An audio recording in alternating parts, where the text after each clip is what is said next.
beberapa hari kemudian ada lagi, terus ya, sampai mertua dia ngelihat ada berkelebat di atas itu, keliling rumah itu. Apa itu? Ya nggak tahu, dia bilang hitam gede gitu di atas rumah. Karena kan ada fiberglass ya yang di atas tuh. Jadi nggak ketutup genteng, jadi memang ada fiberglass gitu. Jadi ada beningnya. Ada beningnya. Nah itu sampai ngelihat itu makhluk apa, katanya dia bilang kayak begitu. Nah, gue udah ngomong kan, sering cerita sama lu katanya, tapi lu nggak pernah percaya tentang hal-hal goib, dia bilang gitu. Emang kenapa? Nah, ini lu kena tembak nih. Wah, kena tembak apaan lu? Saya bilang gitu. Maksudnya apa sih kena tembak? Lu kena santet nih. Kalau dibilang melebihi gabah yang normal, ini tapi berbulu. Dan ada beberapa gitu, entah 5 atau apa, diambil itu kayak gitu. Itu diambil dari bagian tubuh yang mana, Bang? Di belakang semua, dari belakang, punggung. Oke. Terus kemudian itu udah dimasukin ke piring tuh sama dia tuh, bunyi tuh kletek-kletek, terus ada paku. Ada paku yang udah karat tapi kecil gitu. Ada jarum yang udah karat juga. Ya udah, setelah itu gue disuruh buka baju dong. Gitu, gue suruh buka baju. Ya udah gue buka baju itu. Madep ke sana. Ya gue ikutin aja, gue madep ke sana. Ya namanya pengen sembuh dong, ikut aja. Gue madep ke sana. Aduh, apaan tuh? Gue nengok ke belakang. Gue udah sahabat pakai golok.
Assalamualaikum brother, ketemu lagi di channel Jelajah Malam. Hari ini kita kedatangan seorang tamu spesial. Beliau adalah salah seorang tokoh idola gue di masa gue kecil dulu, dimana hampir setiap tayangan lawak menghadirkan beliau dan grupnya. Akan tetapi pada suatu ketika beliau seperti menghilang di telan bumi. Dan ternyata baru hari ini gue tahu apa yang sebenarnya terjadi terhadap beliau. Mungkin orang ini nggak semua dari kalian pernah merasakan ya, karena dia bisa dibilang artis pelawak yang tenar di era 80-90-an. Dan dulu itu benar-benar lucu banget sih kalau nonton itu, zaman-zamannya TVRI terutama ya. Nah, langsung aja gue perkenalkan dengan narasumber yang sudah ada di studio ini, yaitu Om Unang. Apa kabar? Alhamdulillah sehat. Om Unang. Gimana kabarnya? Alhamdulillah sehat. Sehat ya? Sehat itu nomor 1. Betul. Iya, yang harus kita rawat kesehatan. Kalau sehat, apapun yang kita dapatkan, apa yang kita rasakan, kayaknya nikmat selalu. Nikmat selalu ya? Iya. Karena sehat itu nomor 1 ya? Nomor 1. Alhamdulillah. Pak Unang, nih sebelumnya saya ngucapin terima kasih banget Pak Unang sudah mau hadir di studio kita ya. Iya. Untuk menceritakan pengalaman Pak Unang dan perjalanan dari naik turunnya karir Pak Unang sampai hari ini ya. Pak Unang, kalau saya boleh tahu ya, dulu itu ibaratnya hampir bisa dibilang Pak Unang ini adalah salah satu pelawak papan atas di masa itu ya. Benar-benar artis manapun juga Pak Unang sempat bersanding gitu saat di zaman itu Di zaman itu. Dan pada suatu ketika saya perhatikan itu tiba-tiba Pak Unang menghilang begitu saja. Apa yang sebenarnya terjadi Pak Unang? Kalau dari sebuah proses perjalanan, artinya saya berkarir itu dari tahun 78. Saya sudah mulai berkomedi lah. Cuma dulu masih belum ketemu dengan Bagito. Nah, dari sebuah proses perjalanan itu akhirnya kita mendapatkan kesempatan untuk bertemu dengan teman-teman Bagito itu. Ada Miing, ada Didin, dan dulu masih ada almarhum Yanto Stokodio pada saat itu. Yanto Stokodio. Iya, yang rambutnya suka diginiin gitu. Iya kan? Almarhum deh. Sudah almarhum. Oke. Nah, jadi setelah ada di Radio Suara Kejayaan, Radio SK, mereka siaran di sana itu. Nah, akhirnya ketemu saya diajak untuk siaran di Radio SK, Radio Humor dulu. Nah, disitulah awal kita ketemu dengan Bagito, dan terus akhirnya berproses, akhirnya naik semakin. Disitulah Bagito mendapatkan kejayaan sangat luar biasa pada saat itu. Sehingga dulu kalau zamannya dulu itu pelawak itu kan selalu dijadikan selingan kalau di setiap acara. Nah, pada saat di Bagito dulu justru Bagitonya yang ditunggu. Iya. Pelawaknya yang ditunggu. Yang ditunggu malah Bagitonya. Iya kan. Jadi kayak gitu. Ya akhirnya melalui Bagito juga terangkat lah, artinya kalau dibilang dulu pelawak nggak dihargai, tapi pada saat kita punya harga, kita punya kualitas, kemudian dengan sendirinya berimbas kepada pelawak grup yang lain gitu. Jadi terangkat semua. Efek dominonya ya. Iya. Oke. Nah dulu kalau boleh tahu itu ketemunya sama Bagito itu awalnya tahun berapa tuh? Kurang lebih kalau saya nggak lupa itu tahun 95 atau 96 lah. 90-an ya? Iya. Jadi seperti itu. Kemudian ya kita dapat acara itu di RCTI itu ya. Bakso, Bagito Show itu. Bagito Show. Iya kan, di RCTI dulu tuh kita kurang lebih 5 tahun ada kontrak kita dengan RCTI. Setelah dari situ kemudian Indosiar. Sama kurang lebih 5 tahun juga kalau nggak salah itu. Gebiar BCA. Nah, jadi disitulah kita merasakan bagaimana ada di puncak kejayaan pada saat itu. Nah, setelah tahun 2000 saya vakum, saya tidak bisa menemani Bagito, ya terus akhirnya kembali lagi kalau nggak salah setelah saya sehat tuh dari sakit tuh, kemudian kita kumpul lagi. Ini proses sakit ini sakit apa ya kalau boleh tahu? Kalau proses sakit itu ya kalau saya bilang sih kronologisnya itu kan panjang itu. Saya mulai dari awal nggak percaya dengan hal-hal yang mistik ya, dengan hal-hal goib gitu. Tapi akhirnya ngerasain juga. Jadi mulai terasa itu adalah pada saat saya punya anak itu umur 3 tahun. Tahun berapa itu Pak? Tahunnya saya lupa ya berapa ya. Sekarang usia anak saya itu yang sekarang itu sekitar 20 tahunan itu. 20 tahunan ya. Berarti sekitar 2005-an ya. 2004-2005 Ya, dari mulai umur 3 tahun itu saya udah mulai ada hal-hal yang nggak wajar aja kalau menurut saya. Tapi saya masa iya sih gitu. Gak wajarnya gimana? Gak wajar misalnya kayak gini. Rumah itu yang saya tempati dulu, saya di Serpong tinggal itu. Serpong BSD itu. Jadi hanya baru beberapa rumah yang ditempatin ini. Ada 4 lah kalau nggak salah. Ada security 2 pada saat itu. Nah itu kalau pada saat malam itu, sore menjelang malam itu, ada bunyi yang ledakan yang sangat luar biasa itu sampai getar ke jendela kaca itu kan. Getarannya sampai kayak begitu. Itu ledakannya sangat kencang banget. Itu di atas atau depan? Di atas itu rumah. Nah sampai security itu 2 itu datang ke rumah, ada apa bangunan kan? Saya dengar kan, sampai security itu dengar, kencang banget kencang. Ya saya pikir ada yang bakar petasan atau apa ya. Ya biasanya kan kalau masih daerah kampung gitu mungkin ada yang hajatan ya. Tapi ini kan kalau hajatan kan ada rentetannya dulu kan. Bunyi petasannya gitu, panjang gitu, tapi ini gitu, gadur ini langsung luar gitu. Itu getar itu sampai kaca itu. Nah, kita keluar rumah itu dari situ ada apa gitu. Nah itu mulai ada dari situ. Nah security itu ngomong, wah Pak ini mah ada kiriman Pak gitu. Security ngomong gitu? Iya, mungkin dia tahu ya. Mungkin dia paham. Kiriman apa? Kalau ngirim duit sih boleh ya. Ini saya nggak tahu ngirimnya apaan. Apa hati-hati aja Pak katanya. Itu aja, cuman dibilang itu hati-hati aja Pak katanya. Ya udah. Ya itu mulai dari situ tuh. Nah itu keanehan-keanehan yang kayak begitu kemudian terus berlanjut tuh.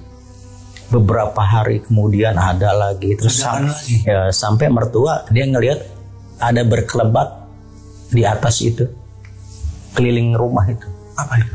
Ya nggak tahu, dia bilang hitam gede gitu di atas rumah. Karena kan ada fiberglass ya yang di atas tuh. Jadi nggak ketutup genteng, jadi memang ada fiberglass gitu. Jadi ada beningnya. Ada beningnya. Nah itu sampai ngelihat itu makhluk apa katanya, dia bilang kayak begitu. Nah itu kelihatan itu berarti. Ya itu mertua yang lihat. Saya juga nggak ngerti. Ya, memang saya nggak ngelihat sih apa gitu. Nah itu tanda-tanda kayak begitu gitu. Saya nggak ngerti apa dulu itu, saya nggak ngerti lah. Nah udahlah itu berlanjut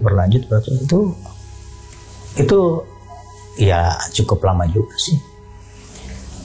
Nah pada saat saya sedang bercengkrama ngobrol sama istri itu sore jam sekitar 4 sore atau jam 5 lah ya, di lantai gini kayak gini. Selesai ngobrol saya mau bangun gitu. Nah pada saat saya mau bangun tuh saya nggak bisa bangun, jadi bisa berdiri tapi nggak bisa tegak, jadi kayak orang ruku.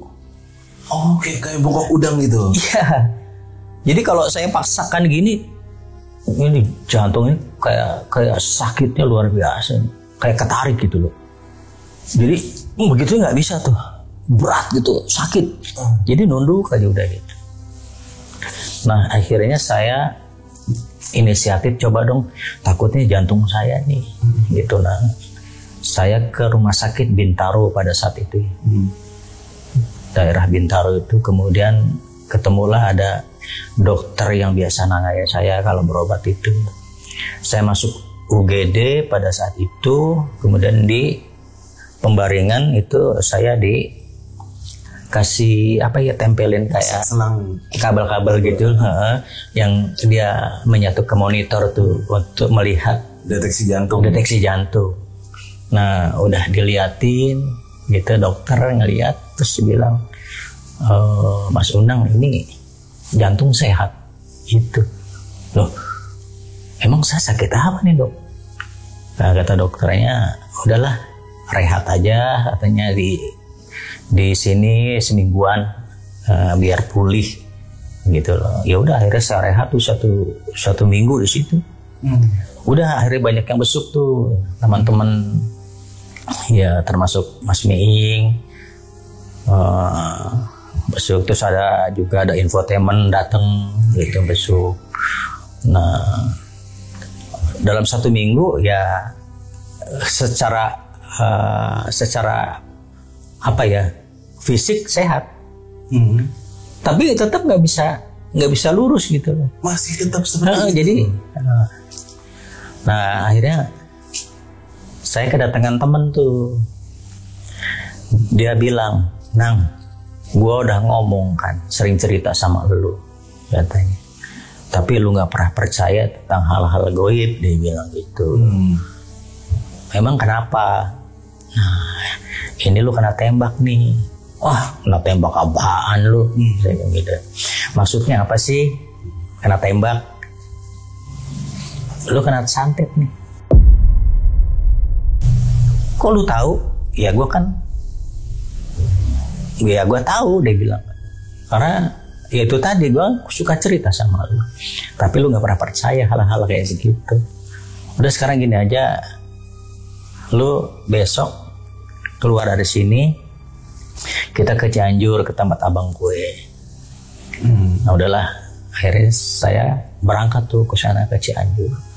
Ditanganin sama kakaknya, memang kakaknya orang bisa itu. Nah di sana itu ya udah saya tidur sambil bongkok aja udah, gitu loh, miring. Nah saya ngeliat tuh abang itu ngambil piring putih tuh, piring beling putih itu. Saya sih nggak ngeliat sih ya, yang lihat tuh istri, yang diantar sama istri tuh.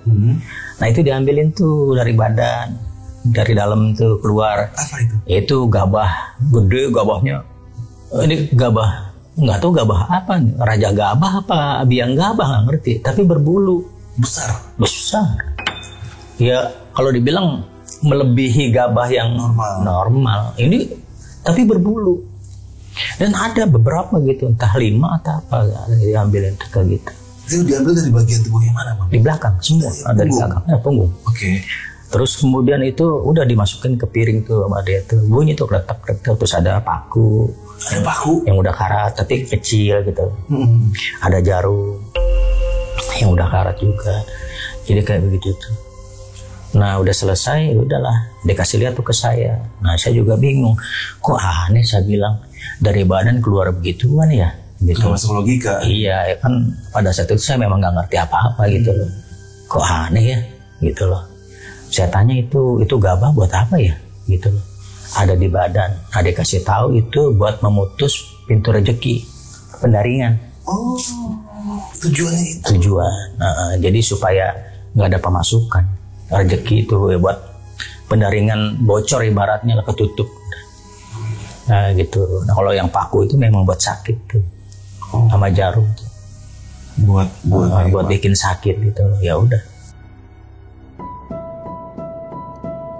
Nah dari situ udah syariat.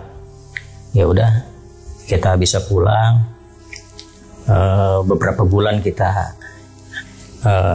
rasa sehat gitu loh. Tapi anehnya begitu beberapa bulan itu ada lagi tuh aneh-aneh lagi lah. Saya juga nggak ngerti ini ada apa sebetulnya ini. Ya udah akhirnya ada teman-teman juga nih, Mas coba ke Garut dah, di sana ada orang bisa. Saya emang ngikut aja, ngikut aja ke Garut. Ya kan waktu, ongkos apa segala macam, belum yang tetek bengeknya. Ya udahlah, ya cobalah saya ke Garut ke sana. Ya udahlah, pengobatannya juga aneh-aneh juga. Aneh-aneh seperti apa tuh, Bang? Jadi gini, ini saya ngalamin juga sih. Jadi misalkan kamu bisa ngobatin, ketemu nih, gitu loh. Nah dia tuh masuk tuh keluar ke dalam kamar. Terus saya tungguin lama amat, kok nggak keluar nih, apalagi syariat, apalagi ngapain gitu lah, apalagi pada doa gitu ya. Nah begitu keluar, kamu udah berubah tuh. Berubahnya? Bekonde. Hah? Pakai kebaya. Gitu? Nggak tahu di mana itu di Garut. Udah lupa gua. Bener, iya. Tadinya gagah gitu kan, terus gemulai gitu. Jadi kan ngobatin ini caranya begitu, dia berganti itu. Berganti, ya. Iya, cara ya nggak ngerti juga. ya dia udah bukan dia gitu loh. Mungkin ada yang masuk, mungkin goibnya dia berubah seperti itu. Tapi dandanannya udah berubah. Udah kayak ibu-ibu itu. Ibu jaipongan lah. Iya, benar. Dan setelah itu dia cara ngobatinnya gimana itu? Saya udah lupa yang kayak itu. Saya ngobatin saya nggak tahu itu. Saya lupa, lama banget soal itu. Ya udah berobat selesai lah, udah balik lagi. Udah keliling lagi, kena lagi. Jadi begitu terus itu. Ini bingung saya. Ini demen banget sih. Orang ngirimin paket gitu ya. Kalau sekarang mah ya. Ini paket gak jelas nih kalau begini nih. Nah udah ada juga nih. Saya coba ke daerah Serang ya. Serang apa? Ya kalau nggak salah Serang deh. Jadi berobat ke sana itu disuruh mangap kan? Mangap kan? Mangap. Coba mangap. Gue contohin nih. Mangap.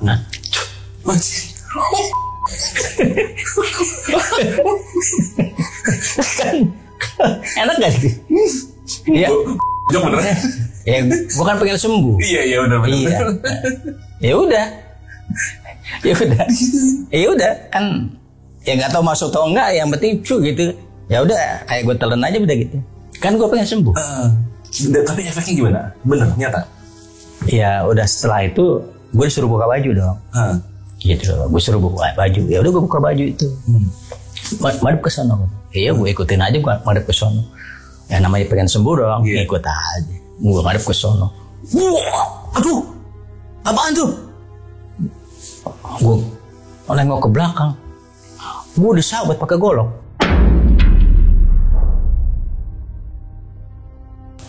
Hah? Iya.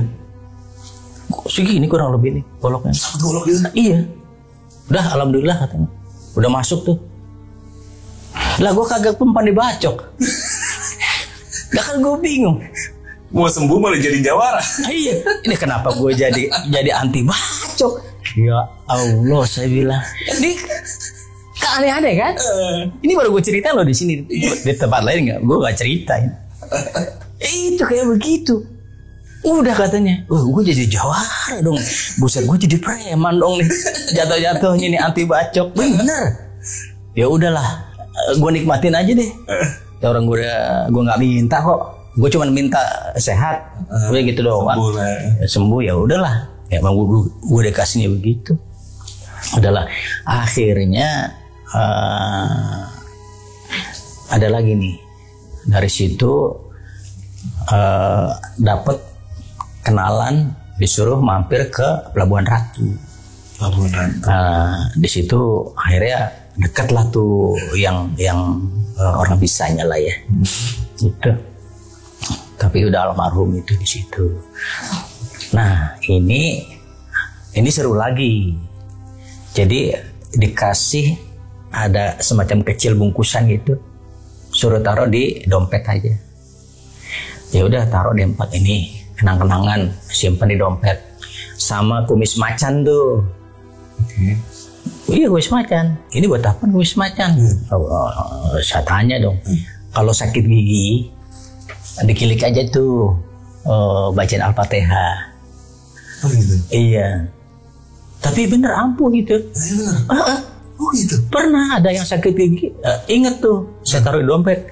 Coba mangap, kilik baca Al-Fatihah. Iya. Dia bilang, hilang loh katanya. Ya ampuh. Iya, aneh juga nih. Gitu loh. Nah, akhirnya saya kasih ke adik ipar saya tuh. Si kumis macan. Kumis macan, nggak tahu lo kemana lagi tuh. Setelah itu nggak ada ceritanya tuh sampai sekarang. Nah, dikasihlah bungkusan ini. Ini, Mas Unang uji coba nih. Gitu. Oh, dicoba dong sama dia itu. Dia ambil kayak air putih nih kayak gini nih. Ini segini nih dia. Kan ada uang gambar burung dulu tuh. Yang uang logam gambar burung ada ya dulu ya. Kuning. Iya. Nah, dia masukin tuh dia ke situ tuh. Bubul. Kayak redoxon. Iya kayak redoxon. Tapi asapnya banyak. Loh. Ini apa nih? Air putih? Bukan, ini air keras katanya. Wah, maksudnya apa itu? Enggak, ini uji coba katanya. Celupin jari Mas Unang ke situ. Oh enggak, tuh melepuh nih. Udah masukin gitu. Antara oh dan enggak. Tapi yakin aja deh. Celup nih. Sedikit doang nih. Nyobain. Adem. Masuk lagi. Gak apa-apa lu, gak ada rasa. Gue cabut lagi tuh. Gak ada rasa. Ayo gue kobok-kobok. Kobok-kobok. Wih, sakti. Wih, malah jadi kemana-mana. Iya. Penasaran dong. Ini kalau dikumur gimana nih? Coba aja sambil senyum dia orang. Coba aja. Ya lucu pak.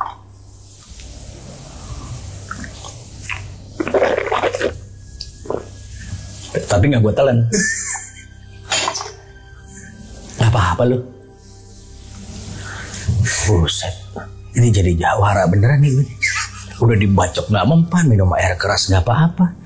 Buset. Kan requestnya minta nyobatin ya? Iya kan gue cuma minta obat. Tapi ya udahlah, terima aja lah. Yang namanya dikasih kan gue nggak minta. Bener. Gitu. Kalau kita nolak kan kita juga nggak enak, nggak sopan. Itulah etikanya. Iya. Gitu loh. Yang penting semua itu nanti ada hikmahnya kok. Udahlah macam-macam. Ada juga yang aneh lagi nih. Iya. Gue diajak siapa dulu lupa lah. Masuk nih ke kamarnya segini nih. Ada lemari. Atau ada cuma lemari doang. Oh dimati nih tempat kamarnya dimati nih. Kayak gini kan tadinya terang nih. Tiba-tiba gelap total. Gelap. Nggak kelihatan yang sebelah gue nih. Nggak kelihatan. Jadi lemari bunyi tuh. Gue takut ya bukan main. Lemari sebelah lagi. Apaan? Gak lama ada bunyi rotak di ubin tuh. Dinyalain tuh lampu, celuk. Gitu, terang. Ada benda tuh jatuh. Nih Mas Unang, buat pegangan katanya. Lo yang namanya kayak begitu kan ada harganya. Iya nggak gratis. Iya semua juga begitu akhirnya. Banyak keluarlah uang yang aneh, belum lagi disuruh beli apel jin. Gua nggak ngerti apel jin bentuknya kayak apaan. Ya jinnya aja gua kagak ngeliat, gimana apelnya? Iya kan. Harganya berapaan tuh apel? Sekian juta Mas. Oh mahal juga. Emang buah beneran? Oh dulu saya ngomong gitu. Enggak, ini bentuknya memang kayak apel, cuman bukan. Gitu. Ya udah, kasih duit, dia beli. Nggak tahu yang beli harga berapa nggak ngerti. Ya itu kan harganya juga bukan ratusan, ini kan jutaan. Gitu loh. Ya udah, yang penting saya sembuh, saya sehat. Pengennya begitu. Udah ikhtiar, udah keliling. Makanya aneh-aneh. Udah uang banyak keluar. Belum lagi ada yang minta sesuai dengan urutan tanggal. Ini kan maksudnya urutan tanggal gimana? Misalkan 9, gue lupa atas 9 atau 7. Misalnya 7.700.000 sampai endingnya itu gitu. Uangnya nih maksudnya. Jadi gue harus ngasih uang sesuai dengan urutan angka itu. Berarti sampai nyari digit. Iya pecahan uang kuno bung yang sampai ujungnya ada 70 itu perak gitu. Iya kan bukan uang kuno, uang beneran. Misalkan 9 juta, 900.000, 999 sampai ujungnya. Gue harus nyiapin itu. Tapi kurang 1 peraknya dari mana? Iya pokoknya tukang gue ngerti deh. Pokoknya ada segitu ya udah bayar. Berarti habis di sini habis gitu. Loh yang penting kan gue sehat. Nyari sehat ya. Nyari sehat. Kan tujuannya cuma nyari sehat. Gitu loh, bukan nyari apa, bukan nyari ilmu. Iya. Ya, kalau yang masalah begitu kan gue nggak minta juga. Ya memang dikasihnya begitu ya udah terima. ya terima aja udahlah. Ya udah jalanin udah keliling. Udah sampai ke Jawa apa segala macam keliling lah. Ya Allah jauh-jauh capek. Kan terhambat juga pekerjaan nggak ada akhirnya. Uang keluar terus. Biaya buat apa-apa juga udah keluar terus. Nah itu akhirnya pekerjaan Pak Unang tuh sedang kayak gitu tuh nggak jalan dong? Iya nggak jalan lah. Kan dalam kondisi sakit saya pada saat itu. Dan itu bukan setahun 2 tahun kan. Saya rasain. Ini 10 tahun. 10 tahun. Saya ngerasain kayak begitu. Nah pada saat masuk tahun yang berikutnya, nah saya baru ketemu nih gitu loh. Nah sebelumnya kan saya bilang sama Allah itu, ya Allah saya capek jadi pasien ya Allah. Capek, uang habis, saya bilang kerjaan nggak ada, penghasilan juga nggak ada, gitu kan, karena sakit kan, gitu. Ya udah, diijabah sama Allah itu. Keluhan saya itu, saya capek jadi pasien.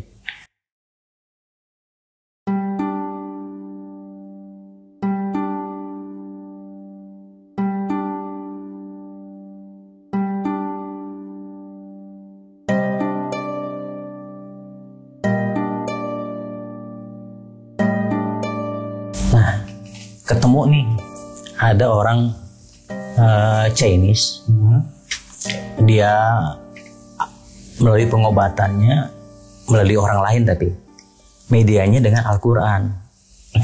Nah itu saya tertarik tuh di situ tuh.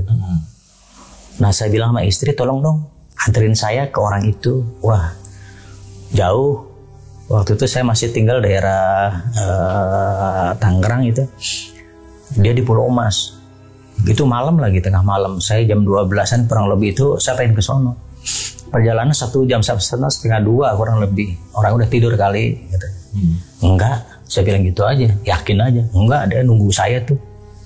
So yakin aja tuh saya. Udah berangkat tuh ke sono deh. Ya kalau memang ketutup, pulang lagi. Ada orangnya. Bener ada? Bener. Assalamualaikum, misalnya itu. Duduk, ya akhirnya duduk saya.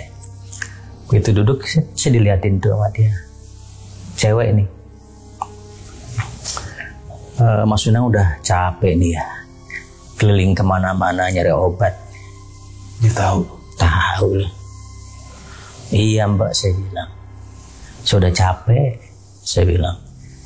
Oh, mas, nggak ada yang bisa ngobatin mas.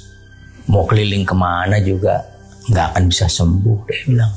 Waduh, makin down saya. Waduh, gimana ini mbak kalau nggak ada yang bisa ngobatin ya? Yang bisa ngobatin itu diri Mas Unang sendiri. Oh, caranya gimana?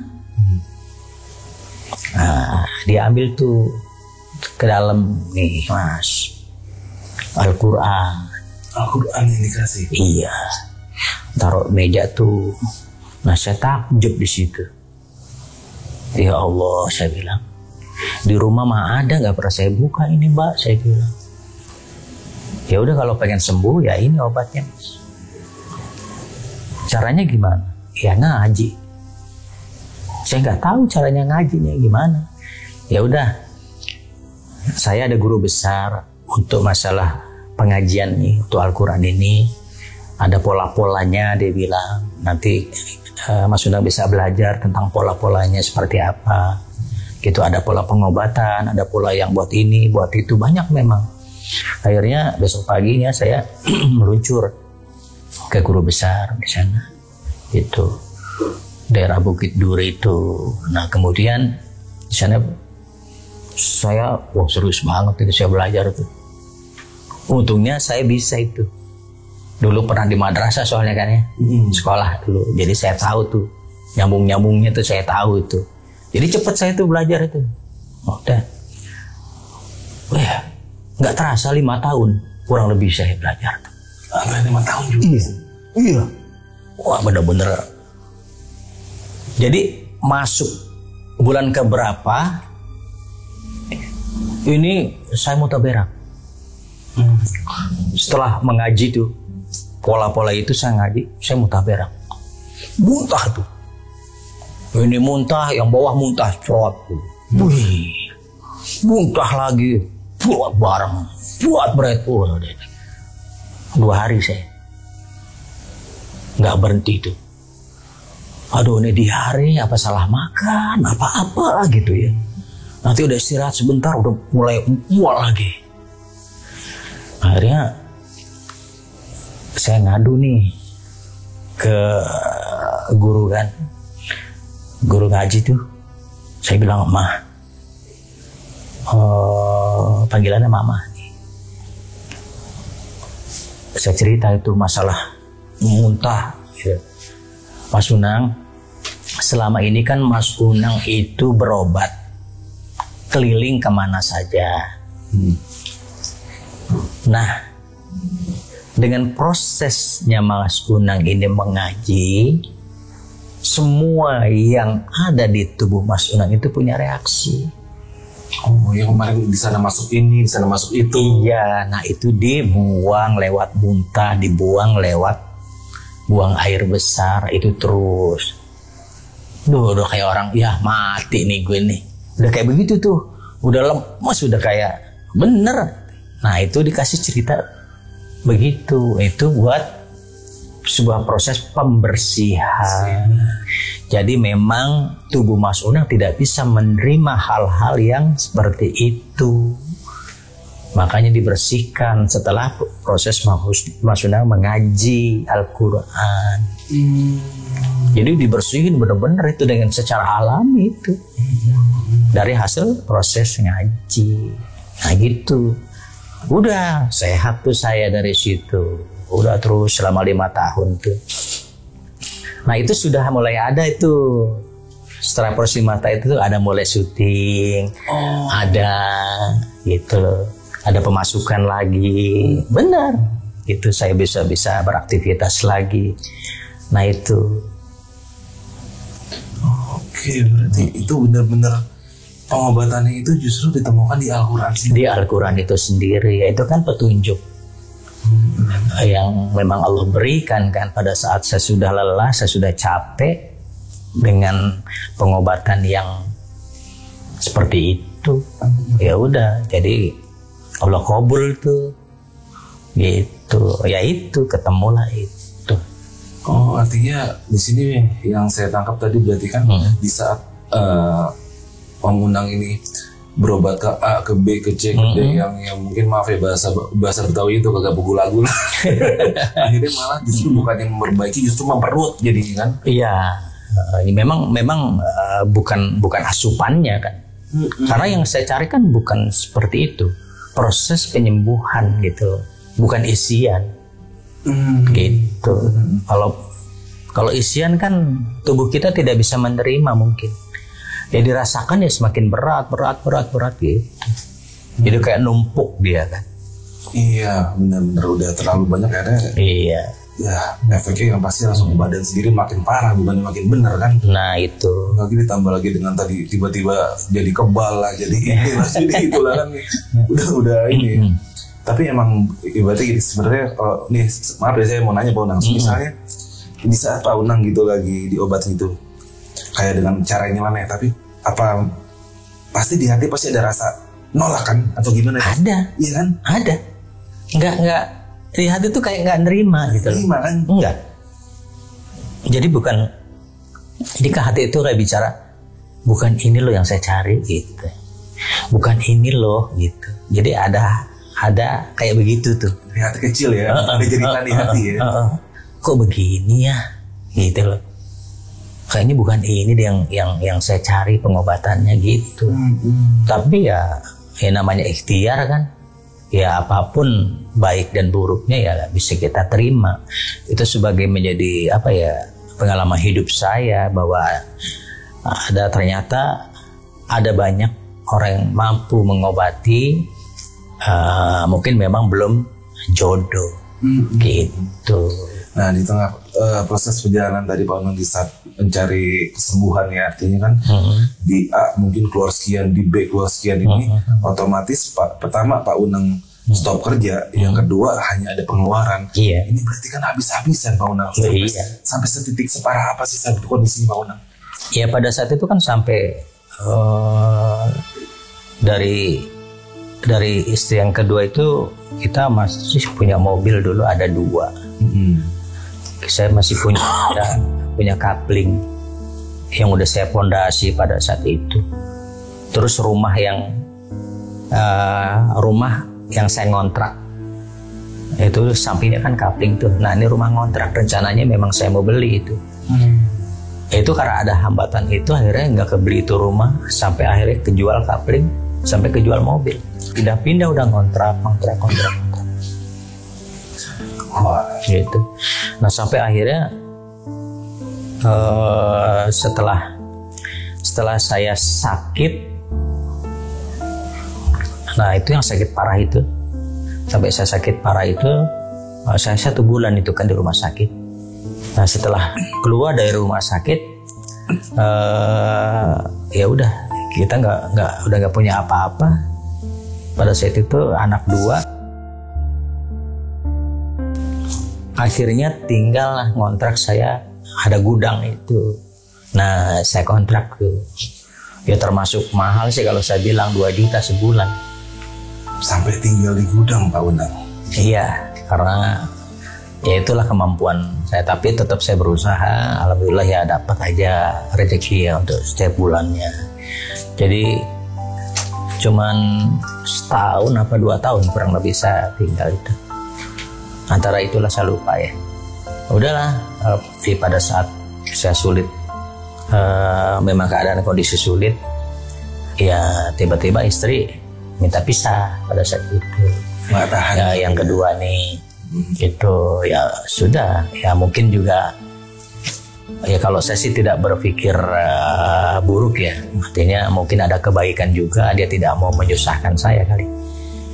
Saya ambil sisi baiknya aja. Artinya dia meringankan beban saya kan, daripada dia menafkahi. Ya udah akhirnya kemauannya ya saya turutin ya. Pada saat hari itu juga dia minta, ya udah saya jatuh talak itu. Langsung. Nah Pak Unang, saat itu kan kenapa hal ini tuh bisa dibilang nggak ke-expose di masa itu? Pada saat saya sakit, Pak Unang sakit dan masa-masa ini bisa dibilang kan dulu Pak Unang kayak ngilang begitu saja. Kenapa ini nggak sampai terendus, atau memang Pak Unang sendiri memang sengaja keep atau gimana itu? Iya, pada saat sakit saya kan dimasukkan ke rumah sakit itu. Kebetulan memang istri saya dapat kabar itu dari istri saya yang pertama itu dapat kabar dari Mas Miing. Dikabarin bahwa suamimu tuh masuk rumah sakit. Nah udah semua kaget, datang ke rumah sakit lah katanya pada saat itu. Ya saya pada saat itu memang saya nggak tahu apa-apa sih, dalam kondisi yang nggak tahu gitu loh. Mereka datang, saya juga siapa sih gitu, saya nggak ngerti gitu. Ya udah pada ribut lah di situ. Dan memang sengaja pada saat itu Mas Ming itu ngasih tahu jangan sampai berita ini bocor ke media.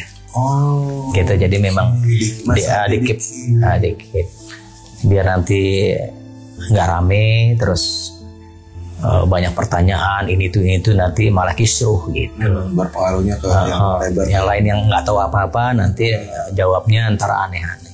Berarti memang kesepakatannya dulu Mas Unang, Mas Ming, memang ini mengkip ini nggak usah sampai keluar. Iya, ke keluarga sih begitu, jangan sampai ada yang cerita, jangan sampai ada yang tahu gitu, media gitu. Dulu kan masih media koran ya. Belum gitu. Ada sosial media. Belum ada. Yaudah alhamdulillah itu nggak ada. Ya cuman ada bocoran lah dari nggak tahu lah di YouTube itu cuman ngomong beritanya Mas Unang nggak dapat job, sepi job, Mas Unang udah cuma gitu doang. Sampai berita seperti itu? Ada berita kayak gitu. Ya itu kan mereka nggak paham kronologis sejarahnya saya sakit, saya tinggal di gudang, kan nggak tahu sejarahnya. Kan saya baru cerita ini ya sebulan-bulan ini kan. Saya baru buka semua, saya blow up semua gitu. Betul. Itu sebenarnya tuh kalau ya saat itu ya, kalau Pak Unang mungkin belum ada undang-undang ITE saat itu ya. Iya. Itu bisa dituntut loh. Oh. Nggak boleh itu kan. Gitu ya. Penyebaran berita bohong. Iya. Artinya begitu simpang siur ya pemberitaan saat itu Mas Unang yang dibilang mau bunuh diri dan segala macam. Iya. Itu reaksi keluarga gimana saat mendengar itu Pak Unang? Iya, sebetulnya keluarga sih sudah memaklumi ya. Ya namanya orang bekerja jadi public figure ya sudah paham. Kalau ada berita-berita yang begitu-begitu ya adem ayem aja sih. Konsekuensi jadi public figure seperti itu ya? Iya. Ya saya juga nggak ambil pusing mau beritain masalah apa kek, saya nggak mau ambil pusing. Oh, dianggap enteng aja lah. Iya, anggap lalu aja. Kalau perlu saya nggak lihat itu. Nggak perlu baca. Nggak perlu baca, saya nggak lihat, udah. Masuk bodoh aja lah. Ngapain ngurusin omongan orang, berita dari orang gitu. Yang tahu sejarahnya kan yang ngerasain saya sendiri, yang ngejalanin saya sendiri, sebuah prosesnya seperti apa kan saya yang tahu saya kan gitu. Nah Pak Unang, ini kan ibaratnya dari semua jalan penyembuhan yang Mas Unang coba nih, akhirnya ketemu dengan cara yang mungkin bisa dibilang cara Islami ya, cara syar'i ya, dengan media Al-Quran ya. Nah setelah itu semua Mas Unang bilang tadi keluar dalam bentuk mungkin kotoran ya yang dari tubuh. Setelah itu apakah Mas Unang benar bisa kembali seperti sedia kala normal atau malah jadi ada sesuatu yang beda setelah itu? Nah, inilah kelebihan yang sangat luar biasa. Jadi saya betul-betul ngerasain sesuatu yang berbeda ya. Pada saat melalui sebuah proses tadi itu, proses yang sangat panjang itu, pada saat saya mulai menuju penyadaran, kok kayak ada sesuatu yang beda aja gitu loh. Saya sudah mulai ada kesibukan syuting. Yang lucu ini kan lagi istirahat, saya duduk sendiri tuh di daerah kayak perkebunan lah ya, rumah-rumah penduduk gitu. Nah lagi istirahat, saya duduk sendiri itu lagi istirahat. Jadi ada ibu-ibu, saya lihat tuh datang tuh dari sana sendiri tuh. Mungkin memang mau lewat aja kali ya. Yang anehnya itu, dia pas berhenti, Mas Unang ya. Oh iya Bu, udah kita salaman. Syuting di sini Mas? Ya, saya bilang itu. Dia duduk tuh. Mas Unang mohon maaf katanya. Ada apa Bu? Anak saya sakit di kampung. Kan bingung saya. Anak saya sakit katanya. Maksudnya ibu gimana? Iya, saya minta bantuannya Mas Unang. Siapa tahu bisa sembuh katanya. Bingung nih saya nih. Tapi kayak ada sesuatu yang menggerakkan, ada sesuatu yang apa ya, kalau ada yang ngebimbing gitu ya. Dulu belum ada handphone begini nih. Kayak gini handphone nggak ada nih belum. Dulu masih yang Nokia itu. Ibu ada handphone buat ngehubungin anaknya? Ada, saya bawa. Udah teleponan. Tolong anaknya suruh kayak bersila aja gitu loh. Kayak orang meditasi lah. Gitu. Nah, jangan diputus ya Bu teleponnya. Nah itu jadi kayak ada semacam gerakan ini tangan itu kayak ngambil sesuatu tuh. Dan itu dengan sendirinya begitu? Iya. Kayak ada yang ngambil sesuatu, ya udah. Nah, si anak langsung ngomong, Bu, kok berat saya enteng sehat nih? Langsung. Itu pertama kali. Jadi kayak gitu. Nah itu yang saya juga masa iya sih masih bertanya-tanya. Kok bisa sih gitu. Itu sesuatu buat saya kan sesuatu yang baru itu, gitu. Yang selama ini saya nggak pernah kepikiran, nggak kepengen gitu loh. Apa sih tadi ya gitu? Kayak ada masih bertanya-tanya. Kita habis ngapain nggak tahu. Tadi ngapain sih gitu? Jadi ya udah aneh aja buat saya. Udah, aduh Mas Unang terima kasih banyak ya. Udah cuma lewat aja udah. Cuma gitu doang tuh. Kan aneh. Saya juga nggak kenal itu ibu-ibu siapa. Tiba-tiba datang aja. Minta tolong kita sembuhin kita. Iya. Tabib bukan, dukun bukan. Iya kan aneh. Ya itulah mungkin ya itulah tadi langkah-langkah yang memang sudah Allah berikan langkah untuk menemui saya ibu itu bagaimana untuk memperlihatkan kemampuan yang Allah berikan. Tuh. Dan setelah itu Pak Unang ibaratnya mulai coba menolong yang lain. Nah, kalau di sela-sela syuting itu ada pemain yang sakit. Sakitnya kan juga bukan sakit ya misalnya gini. Dulu pernah syuting di daerah kaki Gunung Gede itu Cianjur ya. Nah itu syuting ada cowok remaja itu dia jadi anak saya tuh. Pagi-pagi kita udah siap tuh, kamera udah siap segala macem. Nah, dia ngeluh tuh, aduh katanya. Kamu kenapa? Ini om, sakit sebelah dada saya sini katanya. Ini kayak ada yang jalan nih kesini nih, ke bawah ke atas sakit katanya. Waduh, kalau sakit kamu nggak bisa syuting dong nih. Kita break nih. Aduh gimana nih om nih? Ya udah deh, coba saya cek ya. Emang bisa om? Ya gitu ya. Ya insya Allah lah. Saya coba, saya tarik tuh. Saya ambil. Jadi kayak saya penasaran. Ini apa sih gitu ya? Ini yang ketarik ini apa gitu. Yang om rasain apa saat deteksi di itu? Gak ada ngerasain sih. Cuman ada gerakan tangan seperti itu, narik udah. Udah saya kepel aja gini nih. Ini jadi kayak ada sesuatu. Ini apa gitu loh. Jadi kayak ada tangan saya suka gerak nih, suka nulis gitu ya. Biasa kalau nulis ini biasanya ngobrol nih. Dia ngomong nih. Kenapa saya diambil? Gitu. Oh, jadi bisa komunikasi. Iya, jadi kayak gitu tuh. Okay. Kamu makhluk apa ya? Saya jin. Jin. Jin apa? Ifrit. Kamu ngapain di situ? Saya disuruh. Siapa yang nyuruh kamu? Dia diem tuh. Diem, dia mau jawab. Kalau ngomong dong. Ada temannya yang tidak suka sama dia. Ya udah kamu jangan ganggu ya. Nih saya mau syuting nih. Jangan masuk lagi ke dalam badannya dia. Udah buang aja. Alhamdulillah syuting lancar. Nah itu jadi kayak gitu. Ada pemain yang sakit, ada kru juga yang ya macam-macam lah. Ada gangguan macam-macam lah. Ya udah. Ada sutradara juga yang kena. Gitu. Iya. Kakinya yang jalannya pincang nih hari pertama nih.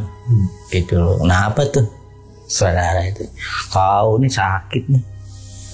Gitu. Besokannya hari kedua masih juga jalan.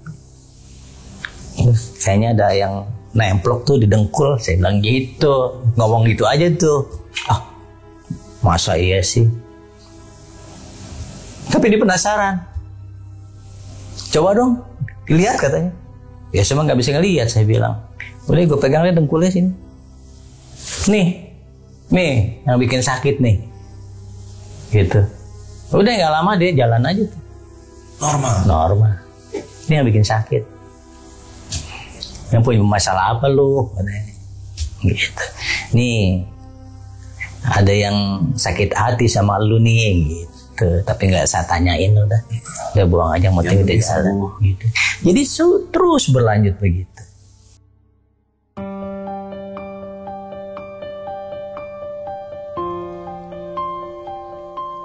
Berarti bisa dibilang motivasinya Om Unang nih untuk menolong orang-orang seperti ini karena Om Unang juga pernah merasakan di posisi yang butuh pertolongan. Betul. Nah pada saat yang saya bilang tadi bahwa ya Allah saya capek jadi pasien. Bener, jadi pasien itu capek. Ya kerjaannya berobat aja. Nah setelah Allah berikan keilmuan ini, berarti kan saya sudah nggak jadi pasien lagi. Gitu. Jadi saya mencoba dengan keilmuan ini bisa membantu orang-orang yang terkena masalah yang pernah saya juga pernah ngalamin. Rasanya nggak enak. Bener. Kalau dibilang sakit ya rasanya ya sakit banget. Sakit nggak normal. Ya gimana sih? Kayak gitu. Belum lagi kalau mereka sampai jatuh ke tangan, ya maaf, dukun-dukun yang salah, alternatif yang sifatnya orientasinya berbeda ya kan? Iya. Kasian, kan kalau sudah habis-habisan juga di situ ya. Nah itu dia, makanya saya juga memberikan sebuah gambaran yang apa ya, cukup menjadi sebuah pembelajaran. Kalau memang mau berobat, artinya kita harus tahu dulu, itu aja, berobat yang seperti apa sih, gitu. Jangan sampai kita salah langkah untuk berobat, tapi kita nggak nyambung gitu. Iya. Nah itu yang dikhawatirkan kayak begitu. Jadi malah tambah beban ke diri kita sendiri. Ya seandainya gini, pada saat saya ada yang merasuk makhluk, tapi hanya diberikan apa ya kalau dibilang jampi-jampi, tapi makhluk itu nggak diambil, ya kan nggak apa ya kalau dibilang nggak sampai ke akarnya. Iya, jadi nggak pas gitu loh. Nah kalau gini, misalkan kalau kita kena duri, kalau duri itu nggak dibuang, berarti kan kita nggak bisa jalannya nyaman, sama gitu loh. Kalau ada makhluk yang ada di dalam nggak diambil, nggak dibuang, ya tetap nggak nyaman, gitu loh. Kalau cuma hanya sebatas jampi-jampi, ya kita nggak tahu jampinya apa. Ya mungkin dia keluar sebentar, tapi begitu keluar dari rumah orang yang ngobatin, dia masuk lagi. Iya. Bisa begitu. Nah kalau diambil, ditutup, dilingkari dengan energi si pasiennya, sehingga tidak ada lagi yang masuk, ya kita putuslah energi dari pengiriman itu. Jadi prosesnya begitu. Dan kalaupun memang mereka ternyata ada yang ngirim itu, ya sebaiknya udah nggak perlu tahu, yang penting Anda sembuh. Iya. Seperti itu aja ya. Iya, mendingan gitu aja. Hindari fitnah juga jadinya. Iya. Ya kalau memang mau detailnya ya bisa diceritain. Ya karena walaupun bagaimana makhluk yang merasuk ke badan orang itu juga dia juga bisa jujur kok. Disuruh siapa, suruh siapa. Gitu. Gitu. Oke. Nah Pak Unang nih, misalkan nih ada para penonton dari Jelajah Malam yang ternyata, Pak Unang, saya mau dong ditolong, saya ada masalah di rumah. Ini Pak Unang kira-kira kalau kayak gini kenal kan? Ini pasti ada nih tadi komenan nih. Minta nomorin Mas Unang dong, pasti ada yang begitu nih. Gitu. Ya buat saya, insya Allah saya bantu. Saya nggak memberikan tarif, nggak memberikan memang harga. Saya tidak ada seperti itu. Karena memang sudah diberi arahan oleh leluhur saya bahwa jangan meminta imbalan dari orang yang sakit, gitu loh. Tapi kalau misalkan dia tiba-tiba memberi, ya terima aja. Itu rezeki. Itu rezeki. Kalau yang penting dia ikhlas, itu saja. Luar biasa ya. Tuh bro ya, jadi lu gak perlu komen-komen. Nih Mas Unang sendiri yang ngomong ya, bukan gue ya. Jadi ya itu Mas Unang. Biasanya kan orang kalau bisa kayak gitu pasti ada aja yang apalagi Mas Unang nih ibaratnya punya niat baik untuk coba nolong sesama lah. Pasti akan ada orang-orang juga, aduh gue punya masalah ini nih, atau saudara gue, atau teman gue. Benar, pasti ada. Nanti kalau untuk ini mungkin nomornya Mas Unang saya by DM aja dengan mereka ya. Boleh, boleh. Gitu bro, denger ya, nanti by DM aja nih soalnya nih. Kalau Mas Unang betul ada waktunya, insya Allah Mas Unang ya. Insya Allah dibantu. Nah, satu pertanyaan terakhir Mang Unang. Mas Unang itu kan berarti di awal pun pernah merasakan dikirimin ya? Pernah. Bisa dibilang itu namanya Mas Unang disantet kan? Iya. Itu yang nyantet itu siapa? Atau dari alasannya apa? Ya sebetulnya kalau mencari alasan kan saya dalam posisi puncak kejayaan itu aja. Ya kan tidak semua teman, tidak semua saudara, tetangga, kan tidak semua suka. Pasti di masa kejayaan itu pasti ada orang yang merasa iri, merasa dengki, sirik untuk menjatuhkan, kan begitu. Sama kayak saya punya usaha pada saat itu, masih jaya-jayanya itu, saya punya usaha bakso, warung bakso, dari 1 outlet sampai 20 outlet. Wow. Nah itu cuma bertahan 3 tahun. Ya ada aja ya begitu-begitu tak. Ya kalau dibilang kok aneh, bakso baru mateng, sejam kemudian udah busuk, kan aneh, kan begitu. Ya berarti kan ada yang nggak suka, gitu loh. Iya, berarti kan dia sudah mematikan usaha orang lain, kemudian mematikan usaha orang yang bekerja. Ada 5 orang yang bekerja satu warung, berarti 5-5-nya nganggur. Iya. Nah mereka kan nggak berpikir begitu karena itu tadi sifat dengki, sifat iri. Nah setan lagi nganggur, disuruh kerja, ya girang. Iya kan? Berarti jahat siapa? Bukan setan. Iya. Ya yang setan pekerjaannya nyakitin, bikin orang susah, bikin orang cacat, bikin orang nggak berdaya. Ini lagi nganggur dia. Ini suruh kerja, ya demen. Berarti yang jahat siapa? Orang. Manusianya yang jahat. Oke. Ya, apa tuh namanya Mas Unang ini? Ibaratnya kan kisah hidup Mas Unang ini benar-benar apa ya? Mungkin ada pepatah yang bilang roda itu berputar ya. Iya. Dan Mas Unang sudah mengalami semuanya. Mengalami semua. Nah ini sebelum kita tutup Mas Unang, ada nggak sih pesan dari apa yang pernah Mas Unang hadapi di kehidupan Mas Unang nih buat para penonton nih? Pesan apa yang Mas Unang mau sampaikan ke mereka? Iya. Menjadi orang baik itu sudah paling benar daripada menjadi orang yang tidak baik, gitu. Kemudian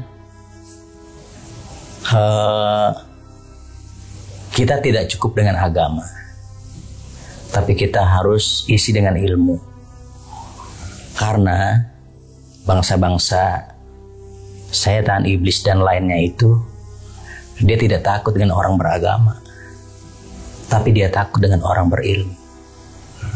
Itu. Jadi isilah agama itu dengan ilmu. Jadi menyatu. Insya Allah sehat lahir batin. Amin. Luar biasa. Oke Mas Unang, itu pesan bijak dari Mas Unang yang sudah mengalami asam garam kehidupan. Dan pahit manisnya gimana, merasakan kejayaan sampai ngerasain gimana terpuruknya menjadi seorang manusia ya. Benar-benar Mas Unang sudah ngalamin.